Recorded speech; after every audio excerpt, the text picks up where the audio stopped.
मेरी छाया ने मीनू को डराकर दूर भागने पर मजबूर कर दिया। छोटा घोड़ा खुशकिस्मत था कि उसे बेल में छुपने का मौका मिल गया। उसने कप्तान को बांधने वाली रस्सी को कस दिया, लेकिन उसी पर छोटा घोड़ा अपनी जान पर खेलकर भागने लगा। लेकिन भूल भुलैया में पहली बार आने के कारण उसे यह नहीं मालूम था कि कहां जाना है, और जल्द ही वह एक बंद रास्ते में पहुंच गया। उसने तेजी से बेल पकड़ी और भागने की कोशिश की, लेकिन उसका पीछा कर रहा राक्षस पीछे नहीं हट रहा था। गनीमत रही कि बेल ने राक्षस को जकड़ लिया, जिससे छोटे घोड़े को थोड़ा समय मिल गया। ठीक इसी समय मीनू ने आकर उसकी मदद की और उसे झटपट बाहर निकाल दिया। लेकिन छोटा घोड़ा दीवारों को गौर से देखते हुए रुक गया और अगले ही पल उसने चिल्लाकर राक्षस को निकाला। मीनू छोड़ा।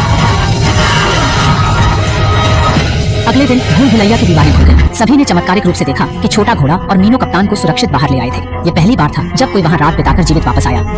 नतीजा 3 वर्षों में पहली बार लड़कों ने भूल भुलैया में एक राक्षस को हराया।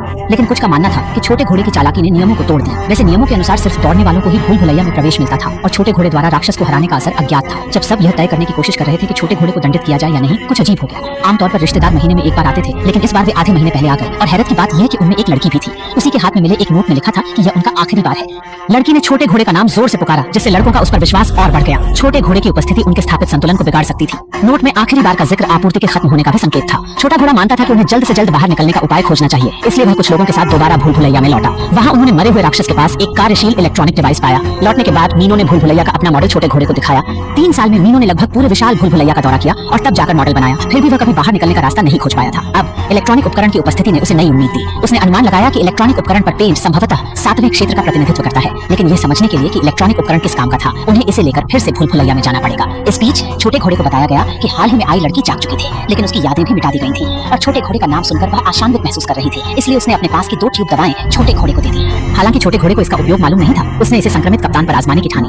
दवा के परिणाम के इंतजार से पहले उसे यह अधिक महत्वपूर्ण जानना था कि इलेक्ट्रॉनिक डिवाइस में अंकित 7वें क्षेत्र का तात्पर्य क्या है। चौंकाने वाली बात यह हुई कि जैसे ही वे वहां पहुंचे, डिवाइस ने आवाज करना शुरू कर दिया। वे उस ध्वनि के अनुसार चलते हुए मीनू के लिए अनजानी जगह पर पहुंच गए। जैसे ही डिवाइस पर लाल संकेत हरा हुआ, उनके पीछे एक सहसा अकल्पनीय जगह दिखी। वहां लेजर किरणों द्वारा स्कैन किए जाते ही यह जगह अचानक बंद हो गई और 7वें क्षेत्र को तेजी से बंद करना शुरू कर दिया। दोनों जान बचाकर भागे, लेकिन छोटा घोड़ा लगभग स्टील के शटर के पीछे फंस ही जाता।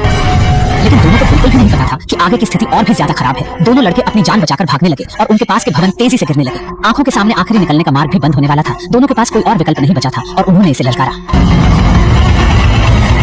दोनों अपनी जान बचाकर बच निकले, सोचते हुए कि उन्होंने भूल भुलैया से निकलने का मार्ग पा लिया। लेकिन उनका विचार पीले बालों वाले के द्वारा विवादित हो गया। उसने सोचा कि छोटा घोड़ा हवाई किले बना रहा था। लड़ाई में एक लड़की ने बीच में आकर उन्हें रोका। ओरिजिनली संक्रमित कप्तान जाग गया था और उसकी सारी यादें वापस आ गई थी। उसने निराशा में सभी को बताया कि वहां से बाहर निकलना असंभव था। इसके बाद कप्तान ने छोटे घोड़े की ओर देखा।